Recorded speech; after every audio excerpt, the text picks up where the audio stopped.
1 मेला आपण महाराष्ट्र दिन साजरा करतो, पण ह्या दिवसामागची गोष्ट काय आहे? स्वातंत्र्यानंतर भारतात राज्यांची रचना भाषेच्या आधारावर करण्याची मागणी सुरू झाली.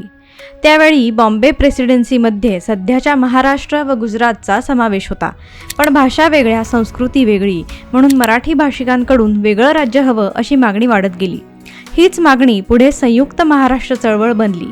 या चळवळीचं नेतृत्व श्रीपाद अमृत डांगे, S.M. जोशी, नारायण गणेश गोरे, नाना पाटील, के. अत्रे, प्रबोधनकार ठाकरे अशा अनेक सामाजिक आणि राजकीय नेत्यांनी केलं. हे आंदोलन म्हणजे मोर्चे, संप यांनी भरलेली एक मोठी लोकचळवळच होती. या लढ्यात 100 पेक्षा जास्त लोकांनी आपला जीव गमावला. शेवटी 1 मे 1960 रोजी महाराष्ट्र आणि गुजरात अशी 2 स्वतंत्र राज्ये तयार झाली आणि मुंबई ही महाराष्ट्राची राजधानी बनली. म्हणूनच 1 मे हा दिवस महाराष्ट्र राज्याला स्वतंत्र ओळख मिळाली त्याचा आणि त्यासाठी लढलेल्या सर्वांच्या कष्टांची कदर करण्याचा दिवस आहे. महाराष्ट्र घडवण्यासाठी झटलेल्या प्रत्येक व्यक्तीला सलाम.